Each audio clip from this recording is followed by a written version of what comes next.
Meanwhile, I'll look for some post-game stuff. I guess here we go. We're live on YouTube.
You're muted, buddy.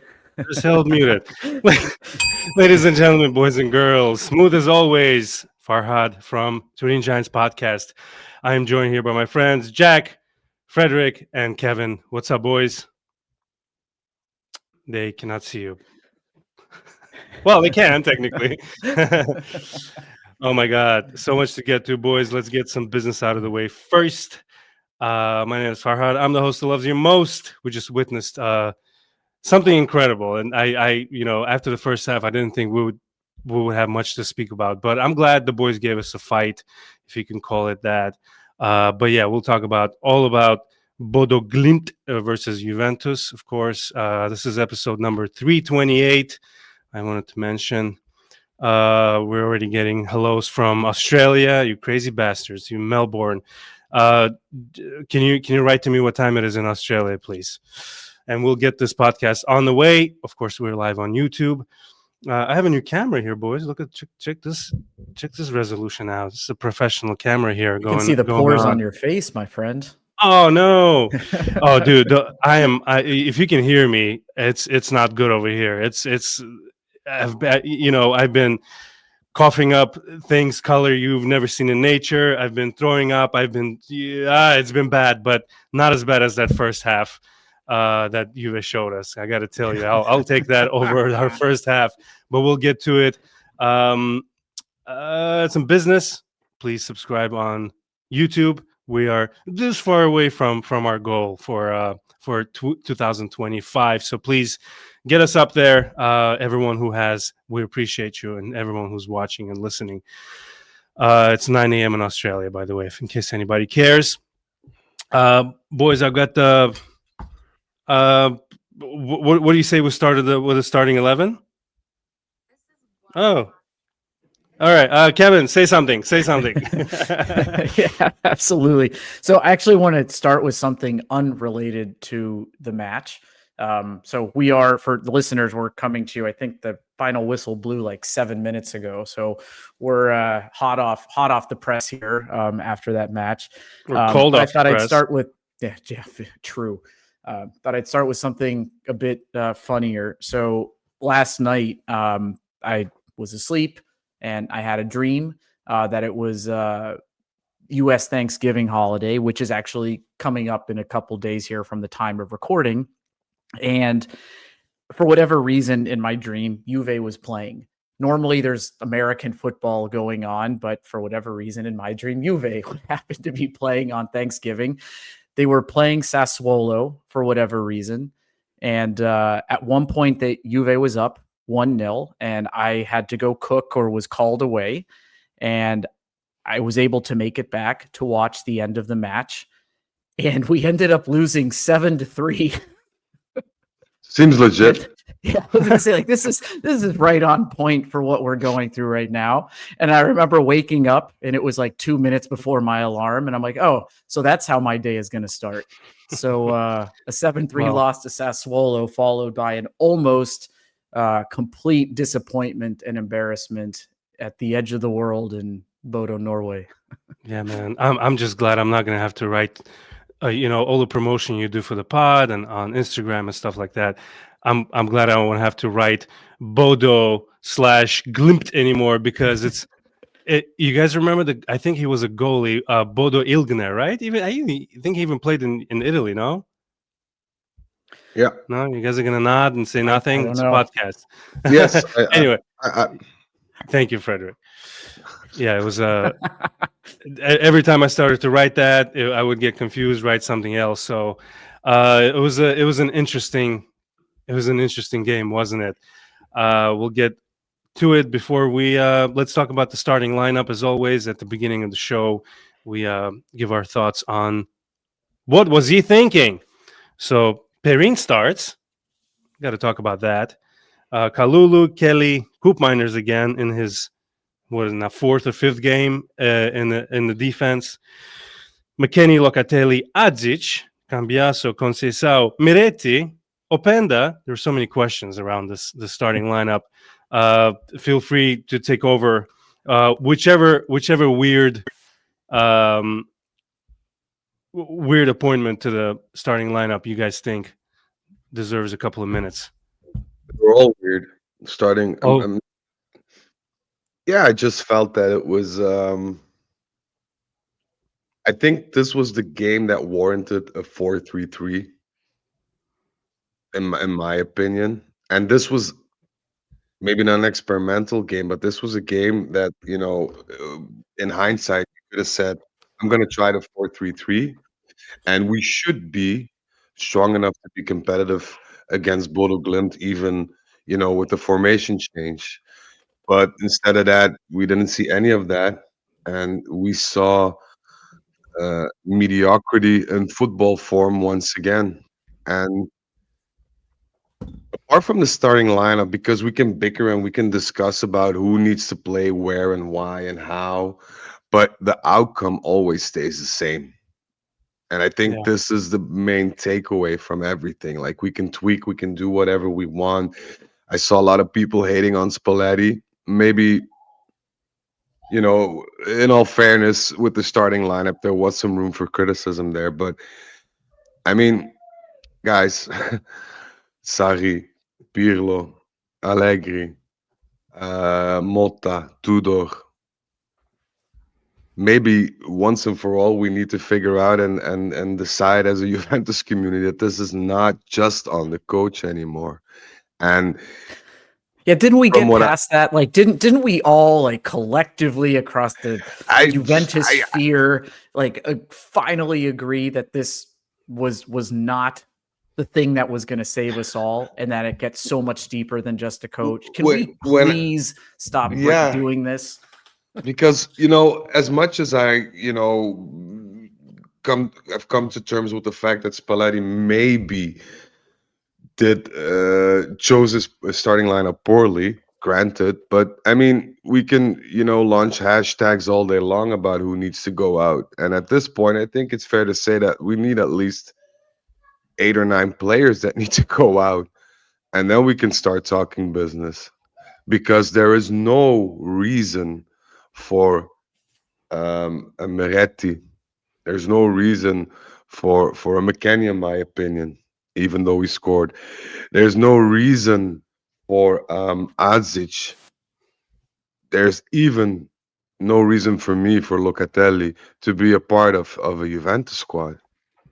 And, we won. Yay, congrats, a vital win. But we're not even close to being remotely competitive in Serie A or in Champions League.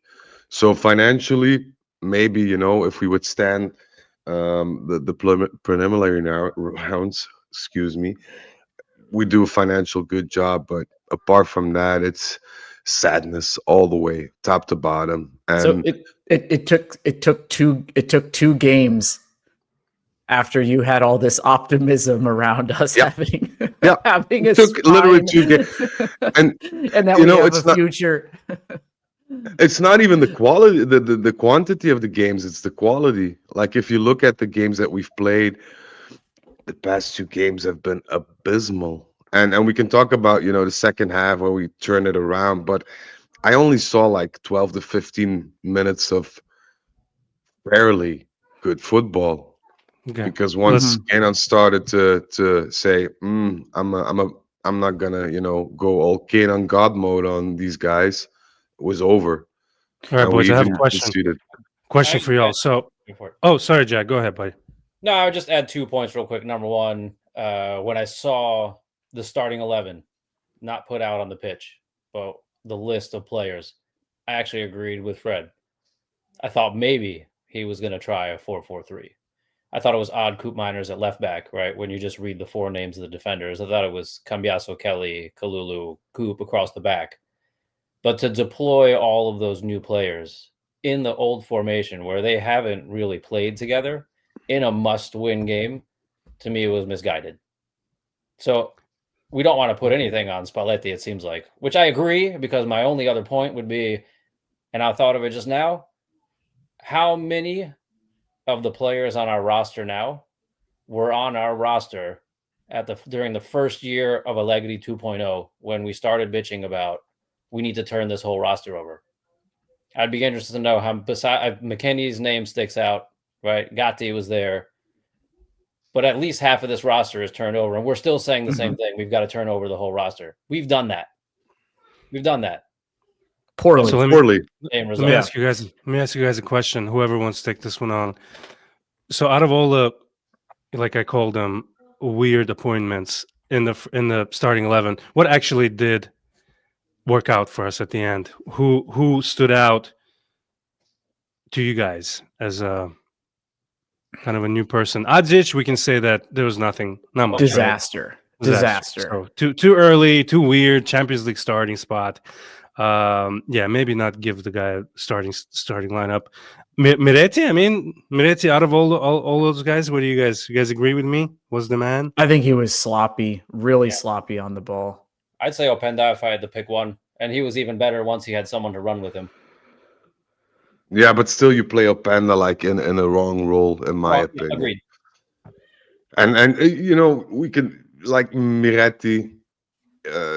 He just he had doesn't cut it. 70% pass accuracy in the midfield, right? Like that's really poor. We've witnessed him a season at Juve. This is the second season, and he was loaned out to Genoa. How long does it take to visualize the fact that this is not somebody that's going to be like a player that's going to be good enough for Juventus? Not even for me on the bench.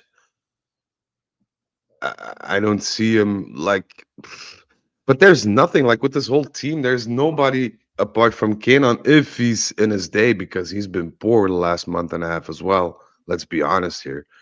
But we know when Kenan is in his day and he brings out the quality, then you can see how we benefit from that. And that is exactly what we need. We need more quality. We don't have any quality whatsoever, especially in midfield. If you look at the names that are playing in midfield, it makes the eyes bleed. Yeah, it's you go through it. To that point on the midfield, McKennie, who I think like with the goal objectively had a decent game, ran his ass off, was all over the place, beat his guy a couple times on the right side, but 67% pass accuracy. Miretti 72. Locatelli, who's usually he was tidier, but 86 and only had 54 touches, which is like half of what he normally has. And then you had Cambiaso at 89%, which was a bit better, but didn't contribute a whole lot in that match at all, and was subbed off rightfully so. But I think Farhad to like what worked, right? And I agree with Jack. I think this was a good. If it was a given that you're not going to start with Vlahovic, I think going with Openda with some of his speed, where you'd be able to break down on this like fast synthetic pitch, like made sense, right? I understood that. I think Spalletti was also probably mindful of not wanting to injure Yıldız on this pitch, and probably wanted to squeak by a win without needing to risk his knee with some of these upcoming matches we have, and trying to give some of the younger players a chance to go out there and prove themselves against what should be a subpar team in a unique situation, playing a Champions League against a team like this in a location like this on a pitch like this. you'd think people who have had trouble kind of sniffing game time would come out like just hair on fire, right? Just wanting to prove themselves. And so I get some of the decisions he made and not trying to break the formation and just use what has been kind of standard throughout this season and just kind of fit players into it. And it's the thing is, like, this team, despite its meaningful deficiencies, which we could talk about for the next 6 hours, but it still doesn't change that this is the Juventus that we have, should be good enough to come to this stadium and put on a convincing display. But we can't do it with any level of consistency. To Freddie's point, we played well for 15 minutes. And I don't think we would have played that well without Kanon on the pitch either. And I'm sure we'll talk about that a bit later. Speaking of, let's talk about it now. Speaking of Mr. Yıldız, anyone responsible for negotiations with him, pay the man. No, don't pay the man. Sorry, I have to disagree very, very harshly here. Don't pay him. Why? I mean, he did well today. He did well. No, he did well, but he was like absent for a month and a half. He was absent for a month and a half. And now for this game that we're discussing, you saw the difference in quality, right? I mean, absolutely immediately saw the difference, but it's not that that's difficult. What I'm saying. Pay the man. No, I wouldn't. Let Yıldız. Juventus invested in Yıldız. It's his time to do something back. You want to grow. You want to be a good player, and you want a team built around you. And you get 6 million a year to do so. Fine, let him grow. But demanding 7-8 million now, and dragging on negotiations. I mean, he has a contract till 2029. There's a lot of things that can happen right now. He needs to concentrate on playing well and playing with consistency. Man. I love That's what we said with Vlahovic too. Look where that got us. I mean, we're valid points, right? You both make great points. He's under contract till 2029. Granted, he's not getting the salary he wants, but right now I have to agree with Freddie. That's the salary he deserves right now. He has 2 goals and 2 assists before today. 2 goals, 2 assists. Right? He's not lighting it up. He's not playing like a $6 million man. Ooh. There's Steve Rogers? Is that it? Yeah, there you go. There's Nice. You have to earn that. We made the same mistake with Vlahovic. I hope we didn't make the same mistake with David, right? What is he on? $7.5 million a season? We did. No, we made that mistake already. That's a mistake. No matter if David starts scoring or he's on fire, it doesn't matter. You set a precedent. You picked a new player who doesn't know the culture, doesn't know the team, doesn't know the DNA, which is such a nice fancy fashion word. But you decide to make him the highest paid player of your squad after Vlahovic. I don't know. I think that's a lethal mistake. We can as fans just hope that today is a catalyst that launches Openda to start doing something. You're cute. Months. Yeah. Hey, listen, positive Pietro, right? I'm going to bring it up. I want to believe that we can turn this around. We have to believe. What's the point? What's the point of being a fan if you don't believe you could turn this around? What are we cheering for? I love it. We're cheering because we want to see them win. So we believe until we can't anymore. And I refuse to give up. So I will try to find those little, the low-hanging fruit of maybe we can turn the season around for a few players that then helps turn the season around for the team. All right. Yeah, I also want to point out for the people in the chat, Yıldız not, renewing or, because now it makes Juventus look as the bad guys that they don't want to give him X amount of money. It's not just about the money. Yıldız wants reassurances, but we're unable to give reassurances just because of, the uncertain financial situation that we're in right now.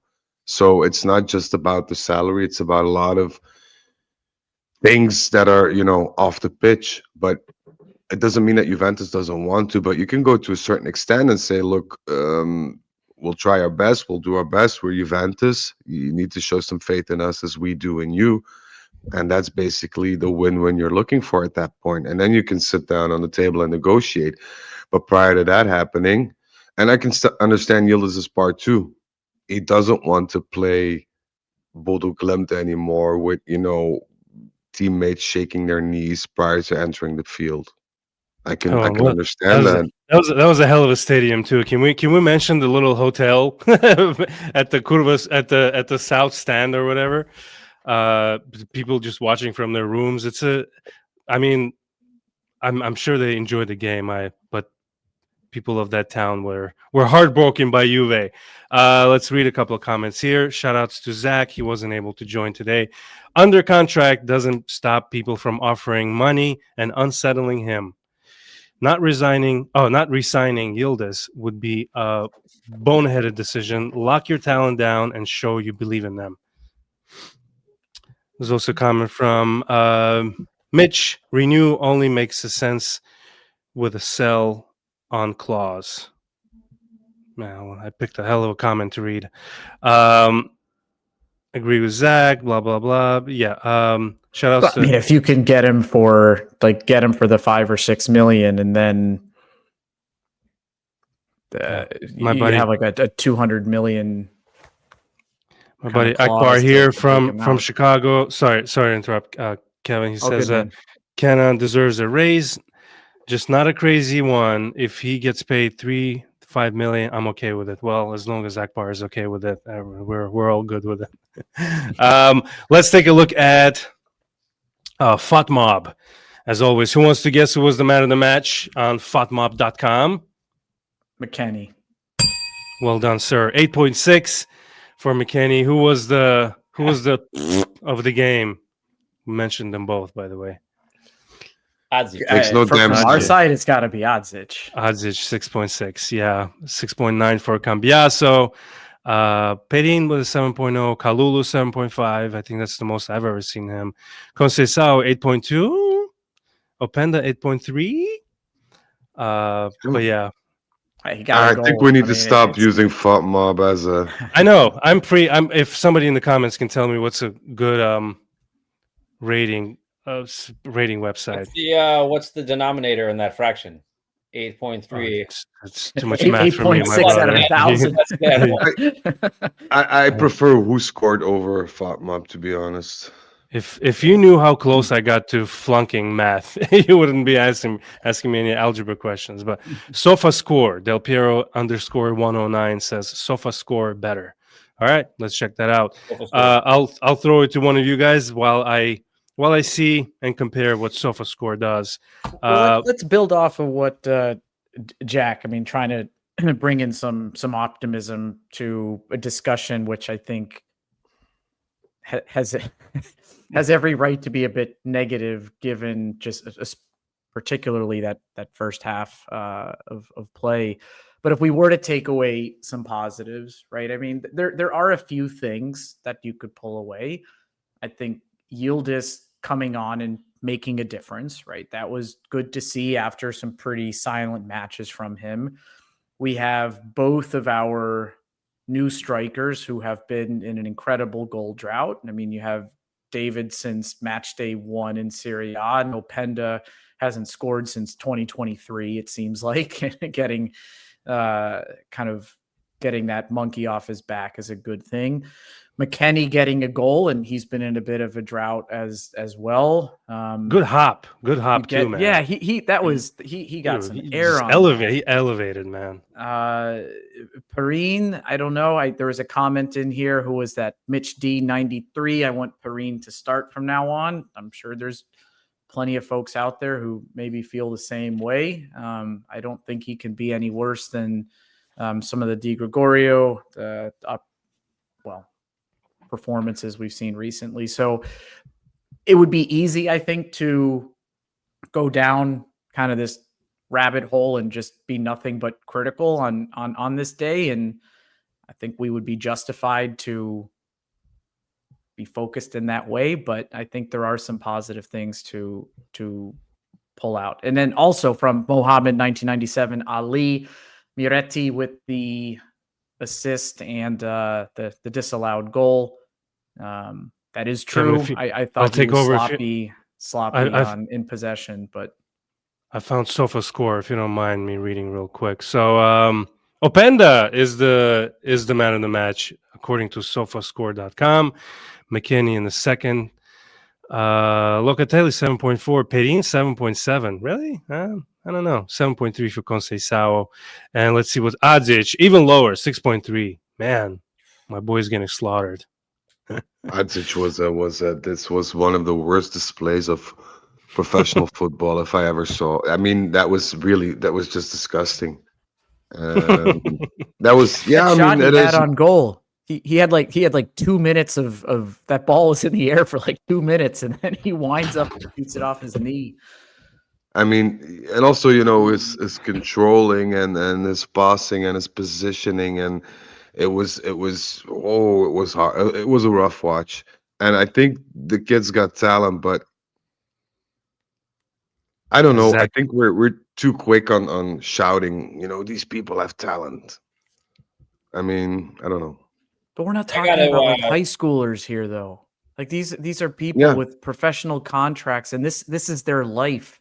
This isn't like a part-time thing for a student, or I don't know. I get it, but sometimes I think these comments and perspectives don't appreciate that this is what they're doing for a profession, making really good money.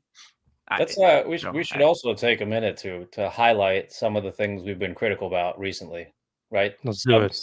Substitutions. I think who do we have? It was Mitch in the comments, right? Spalletti positive today.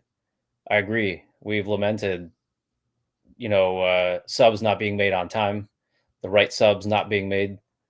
I think it was a positive that he acknowledged the first half was garbage, and he brought Kenan on immediately at halftime. He didn't wait.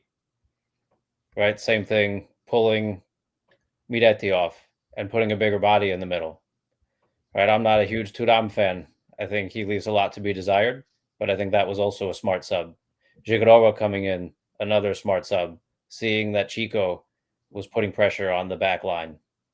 Similar type of player.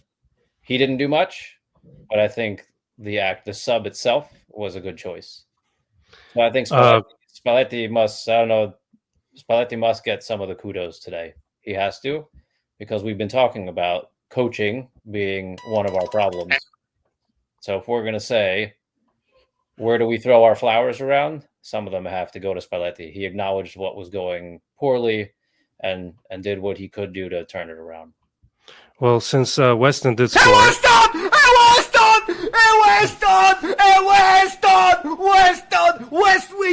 West Weekend, SE football.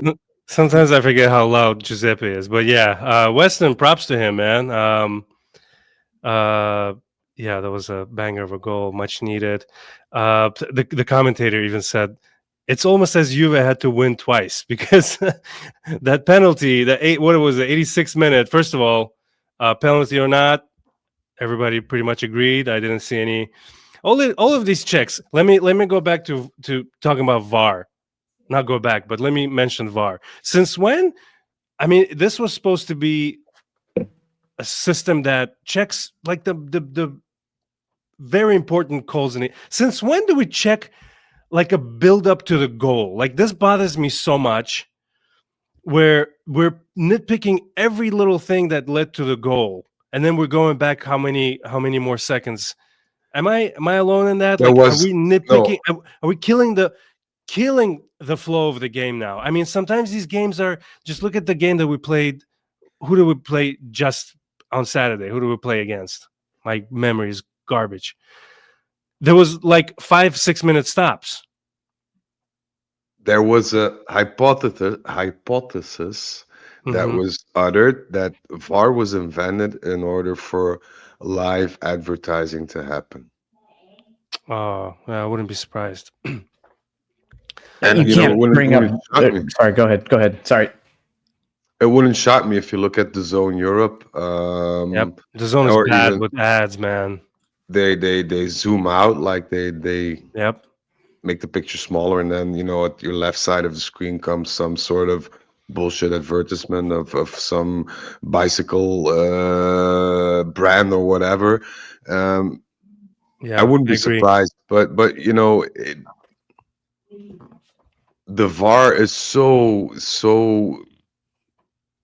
how shall I put it, randomly interpreted.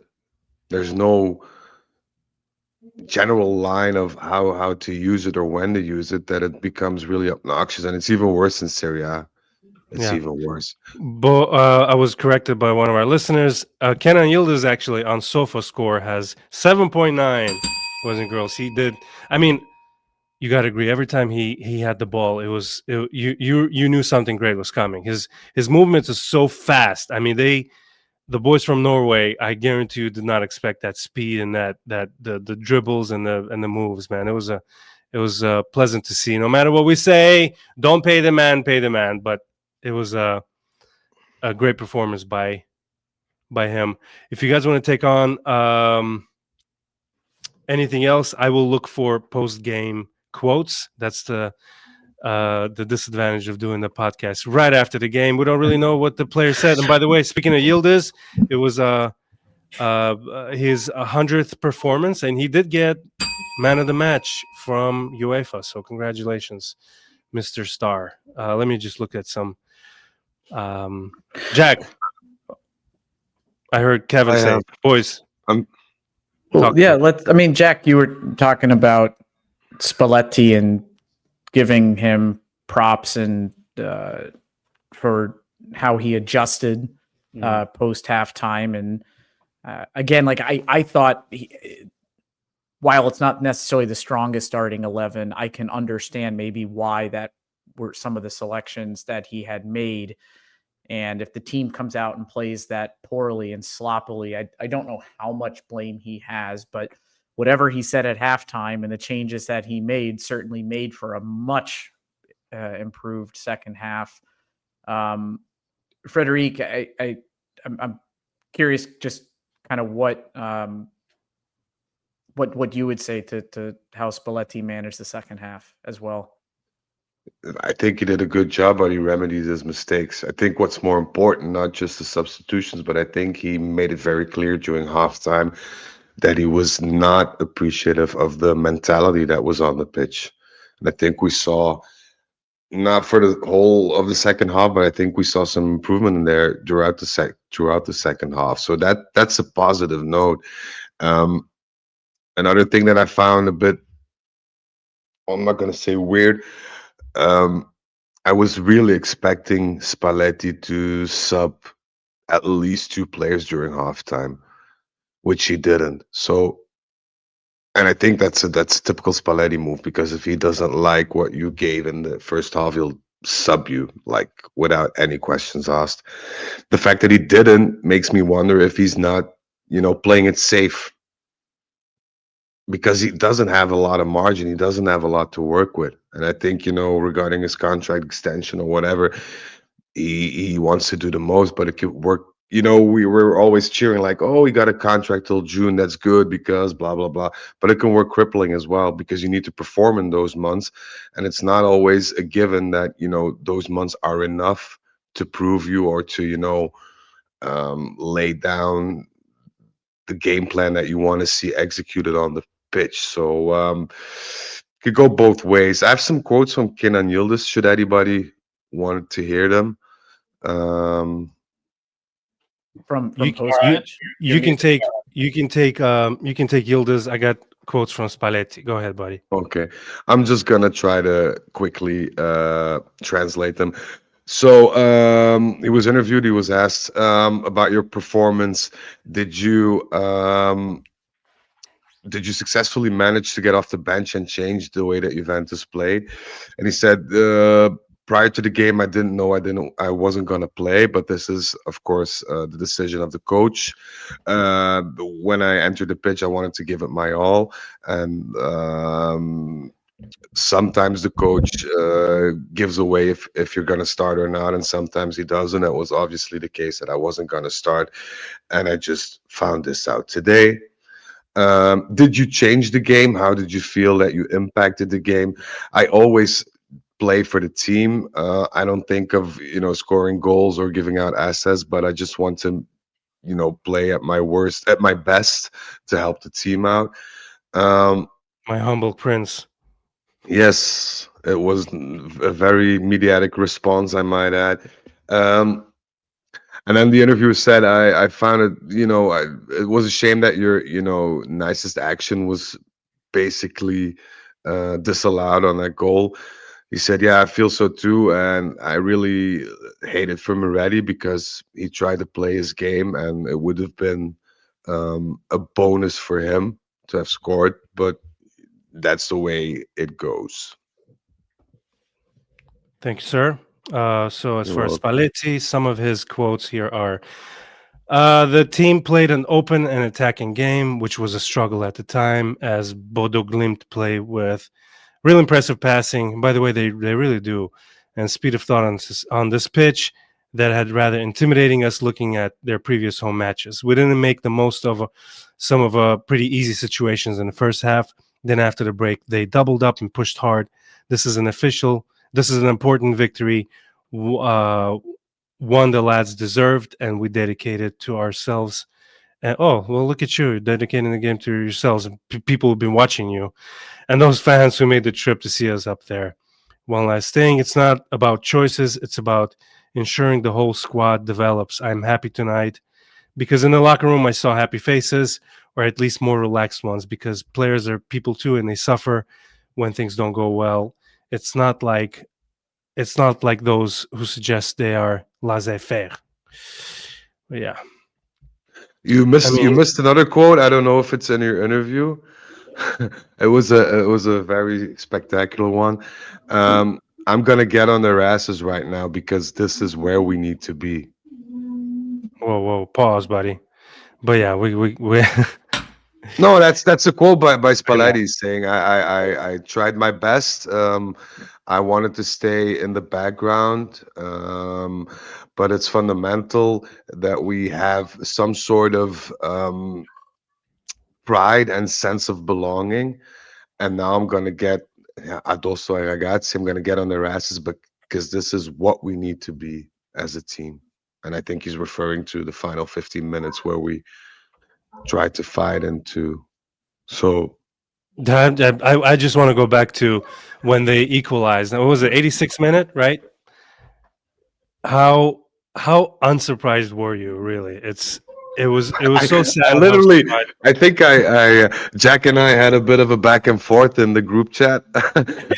I said, equalizer incoming, and Jack responded by "Not today, sir," or something like that. And I think it was 3 minutes So who's the later jinx? when Who's the jinx, though? I think we both are.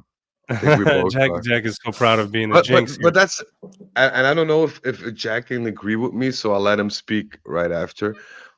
But I think you could feel it coming in a sense, and it wasn't the fact that Bodo was very dangerous, but you could see that Juventus had this attitude of let him keep the ball. And close, with every minute that passes, they were getting closer to goal. And you just felt that if they had a sniff of an opportunity, they would take it. So that's why that feeling, basically just I don't know. It was an eerie feeling that I had, and I thought, okay, this is gonna happen again. And what did you? Because Jack, you said not today. Was there any reason for you not to have that feeling that they weren't going to equalize, or No, my subconscious belief that they can always try to do something to not ruin the day. I mean, I think after the PK, they had 2 shots on target, both of them went in. So anything they were doing in the box was going to be dangerous. That was me trying to project my belief that they could close out the game through the television and have it manifest on the pitch. No, there was always a chance that honestly, there's a chance they were going to put in the third before we put in the third. And one of the commenters You're said they it came had close? They came Listen, close, Jack. Yeah, and just to track back for a moment, actions speak a hell of a lot louder than words, and it's nice to hear Kenan's words after the match. But all credit for this result goes to him. He was dangerous the entire second half. I think I even said it in our. Sorry, who was it? I missed that. I think all the credit for him for this result goes. All the credit for this result goes to Kenan. Right, he changed the game. And I think I said it in the chat. Right, the way he settled that crossfield ball before the third goal on a pitch like that, frozen after playing 45 minutes and running his tail off. I thought that was very, very impressive. Right. And those are the little moments where Farhad, you say he makes you stand up, sit up straight, right? Or move forward in your seat. Like, okay, something's about to happen. When he's driving at the goal like that and can collect a ball like that, that's when I find him to be most impressive.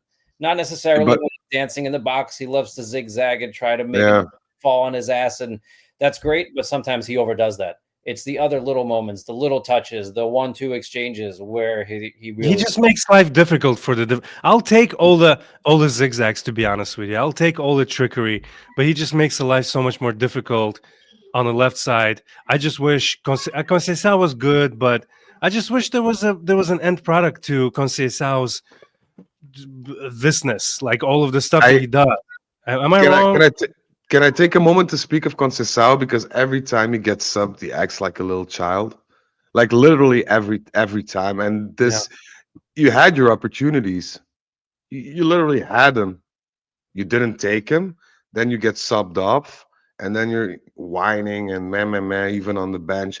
I hate that kind of attitude. I don't like him as a player. I don't rate him that high. I think he's a good super sub. With the energy that he has, like the last 20, 25 minutes, he can make a difference. Apart from that, I don't rate him that high. And I want to say, quick shout out to Zach in the chat, Berg from Bodø Glimt.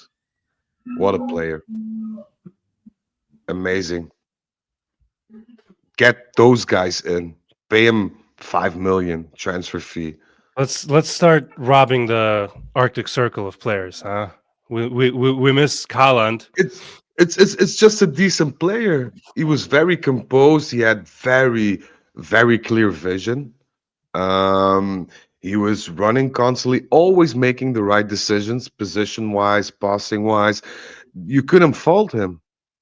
And that's the kind of players you need. And he's not going to be a legend if you get him into Serie A, but he has the potential to be a very strong midfielder. And this is what you need right now. And if you pair that with a world-class player who has some experience and some leadership, then you're on to something.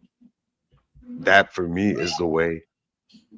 Well, and he's a staple in that Norwegian national side who continues to show that they're a force to be reckoned with and World Cup dark horse. I mean, he's starting every match in the center of the park for them. Yep. Good shout out. He was solid today. Good shout. I've got a couple minutes here. Do you guys want to discuss the goal scored by us and tell me if I should name this episode? An American, a Canadian, and a Belgian walk into a bar in Norway. In Norway. It looked as if they walked into a bar when they started. or out of the bar. Or out of the bar, yeah. All right, boys. Yes. Sorry, go ahead. I'm gonna let Kevin take dibs on our first goal if he wants to. Just if you guys wanted to, if there's anything particular that we're not going to dissect every goal, but McKennie's was great. I thought the cross from Moretti was decent. Mm-hmm. It was that floating backwards spinning ball is always dangerous in the box because players have time to gather themselves. I thought that was a good goal. And plus, it's McKennie. He follows us on Instagram. I love him. Oh.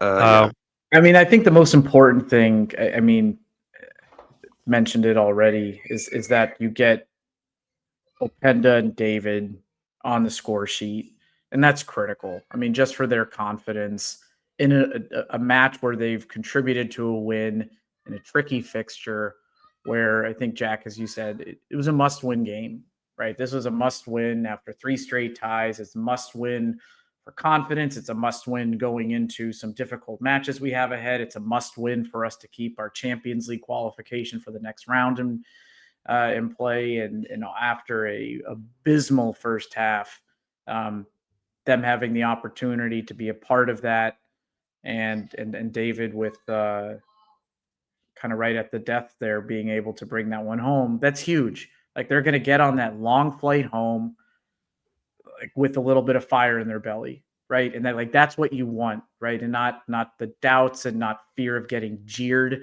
when they step on the pitch this upcoming weekend, or whether they deserve or merit this shirt, right? And like, we can debate that, but like, you want them to have some confidence, and that means they so bought much. themselves a couple of days of embarrassment, basically. If just imagine a draw or a loss. I mean, by the way, let's go back to the predictions we did on this podcast, where didn't we all predict that we're going to lose? And when that first goal, 26 minutes, like, I mean, we had it, we called it.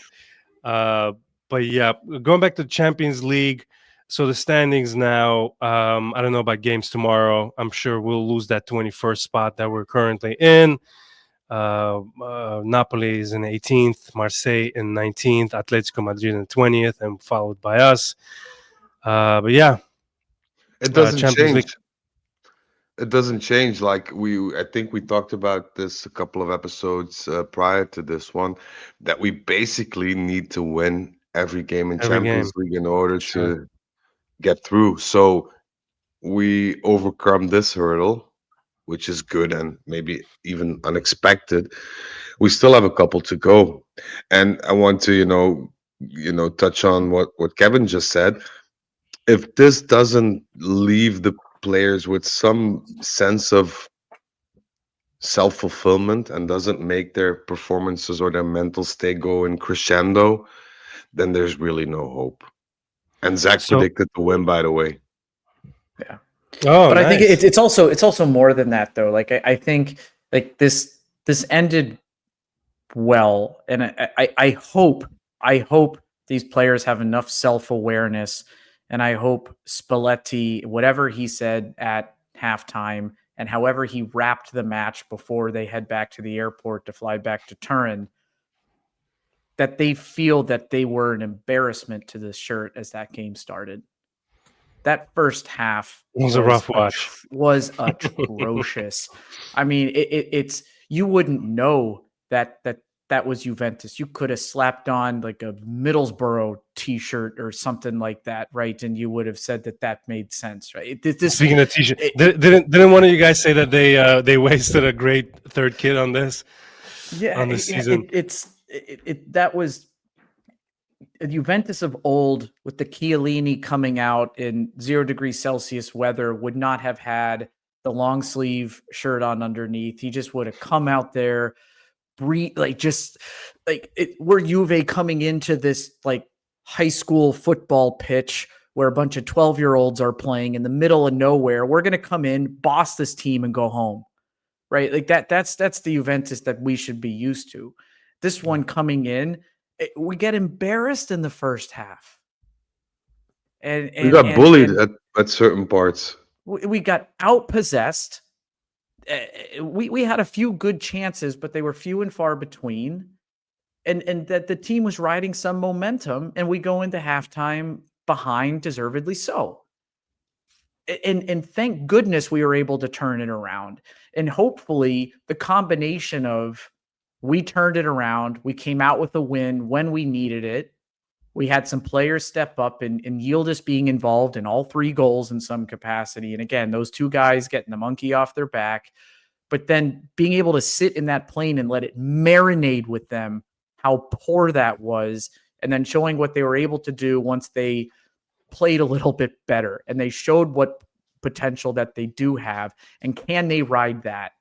And not just like, I want them to feel both. Like, I want them to know how pathetic and embarrassing that is, to fuel some anger and to prove themselves moving forward.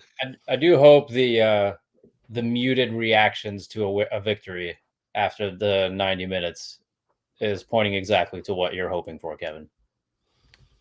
Yeah, I don't know how it, like, if they all locked hands and like ran up to the visiting fans at the end and like jumped up in the air. I really hope they didn't do that. No, they just saluted them from what I Okay. could see. All right, But fair enough. the thing that this wasn't a team win, and this is what makes me a bit frustrated towards the future because we had Kenan step up, change the game.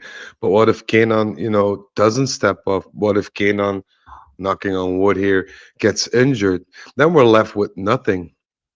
And you can say, yeah, but this is the team we have right now, and I can surely agree with that. But you still need to set out your basic formation in the way that they could prove to be the most dangerous. And we're still not doing that. There's nobody apart from Kenan that can create something. Like our midfielders are supposed to score. The only midfielder that scored this season, or more than once, is McKennie, and not even a lot. Like it takes half a miracle for Thuram and Locatelli to score. I mean, this is just something, and I'm really curious as to what they will do in in January. And Zach's All out right. here moaning that I'm So negative. Zach is saying y'all be more negative than positive after a win, first one in the Champions League and the first one in general in a while. How is this a net? How is this a not net positive situation? I'm happy. I'm enjoying the win. I mean, it's I'll like take we the said, it's win. such a I'll huge take the moral win. victory. It's the Yeah. way that the win came about that bothers me. I mean, we came back twice. I'm not gonna dwell on it, but let's get Against to. Bodo Glimt. But It we did, wasn't man. Real Madrid. It was Bodo We, Glimt. I'll Like, take it. Juve 2025. I'll take a win in the art circle. The net positive is yes, for sure. It was a win. So Just we got take a quick look at the chat. Everyone's doing the math on how we get through to the next round of the Champions yeah. I wasn't gonna bring it up, but let's do it. I guess there's so many conversations going on about how many points we actually need to go through. So 12 points should do it. That's, I'm guessing, Kevin. Yep. Kevin is here and there. He's I mean, everywhere. 11 got through last year. I imagine Uh-huh. if history's any reference, 12 should be good, which would mean, so we're standing on 6 right now with 3 games left, right? You win 2 of those 3, you're probably going through, but I think ideally you need 7.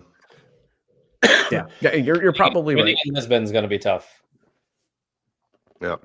I think you're going to need 7 out of 9. In any case, let's take a look at our upcoming schedule. Meanwhile, you boys come up with the biggest testicles of the game.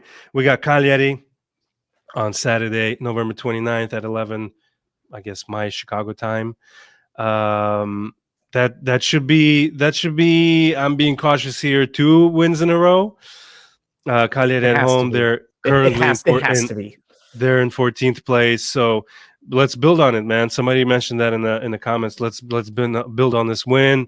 Has Spalletti won at home yet? Cremonese was the only one away, right? So he hasn't really experienced a victory at home yet. So hopefully, a game against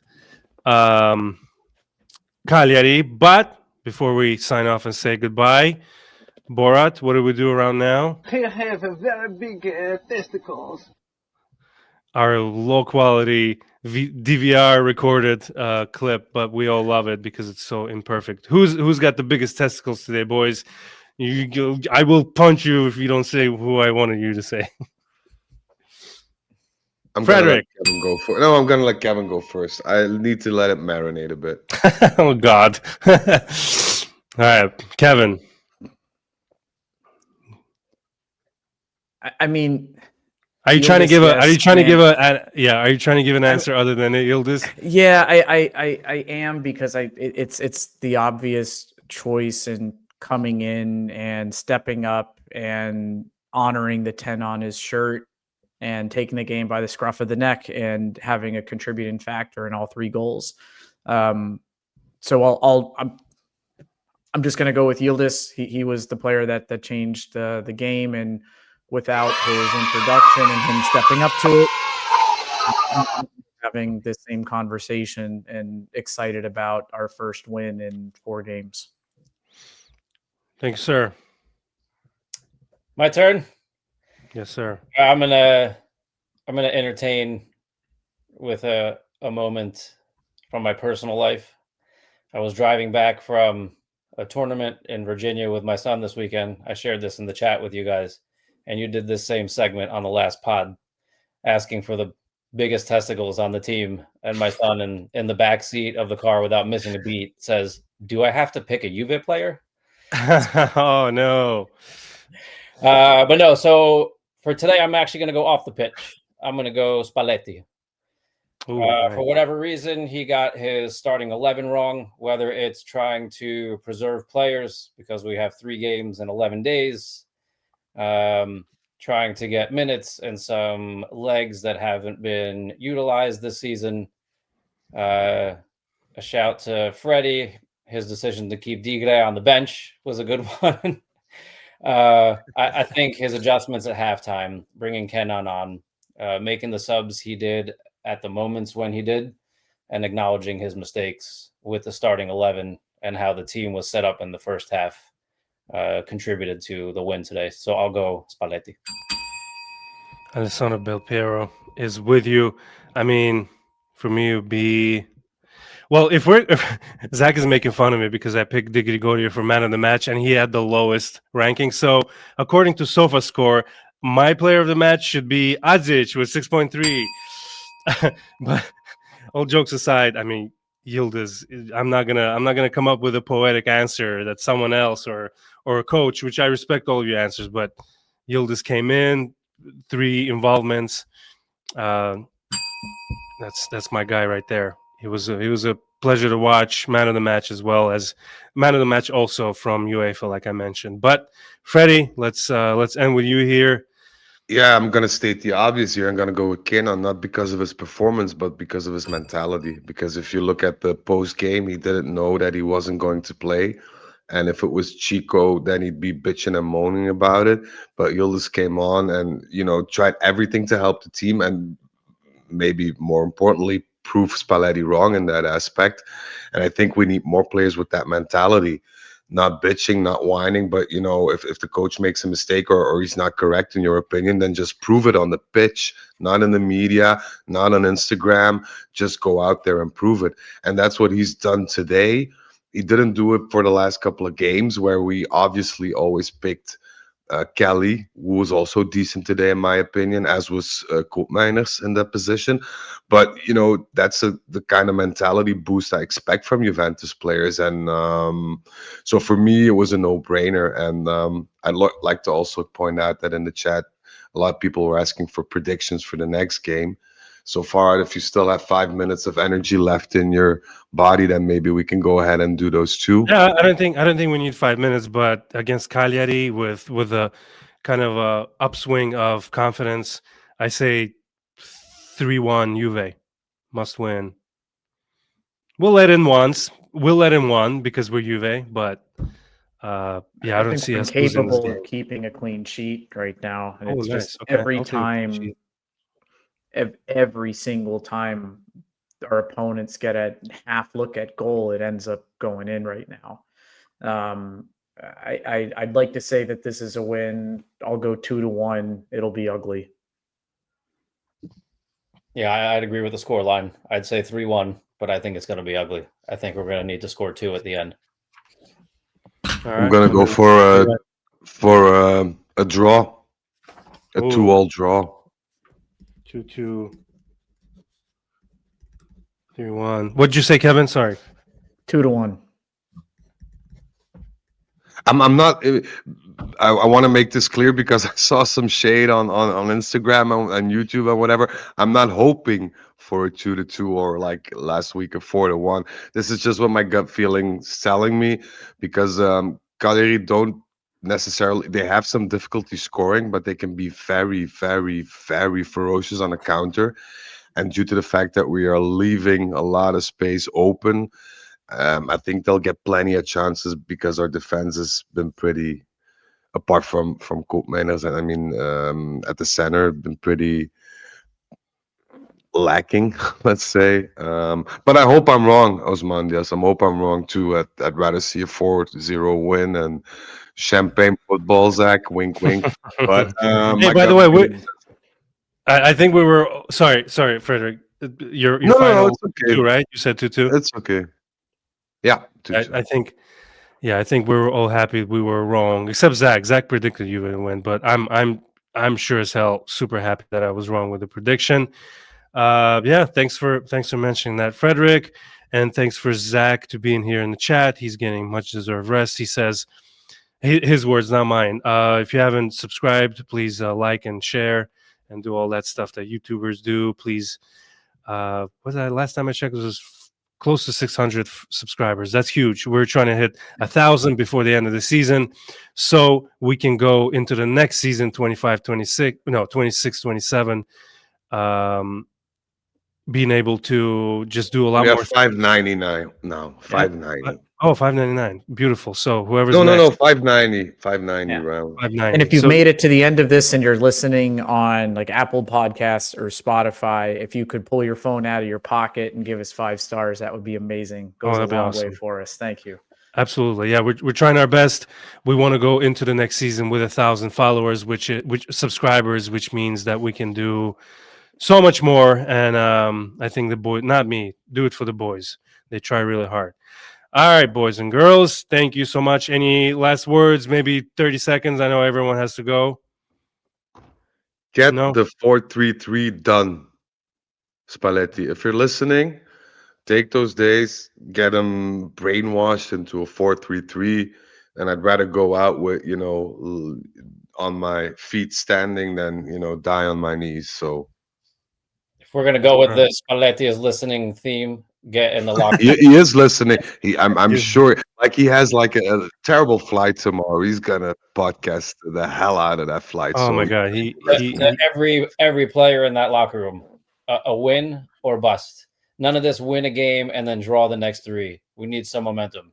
We need momentum going into the Copa the week after. We need momentum going into the Maradona the Saturday after that. It's time to build some momentum and start winning some games. Let's do it, boys.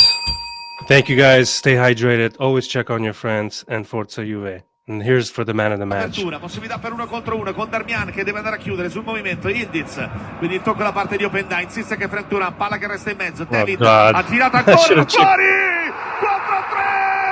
4-3 dalla distanza, ha colpito Aziz. Would be nice if he said the word. Oh God, never mind. That was never the mind. Aziz goal That was against the Inter. worst. Yes, good job, buddy. I just thought at one point he would mention his name. God damn it. Anyways, thank you, boys and girls. Love y'all.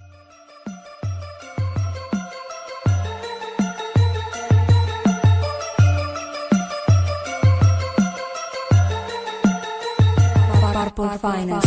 Yeah, siamo finiti in B, gli unici a pagare per calciopoli. Yeah, e qui non ci piove, che nel cuore di scudetti sono 29. Volo tutto e tutti, solo per seguirti. Bianco nero, bianco nero, bianco nero, bianco nero. Un solo grido, dalla curva si alzerà. Bianco nero, bianco nero, bianco nero, bianco nero. Per 29 volte campioni d'Italia, per niente e nulla al mondo abbandonerò sta squadra. Tra tutte quante di fissa più stile, storia di un amore senza una fine.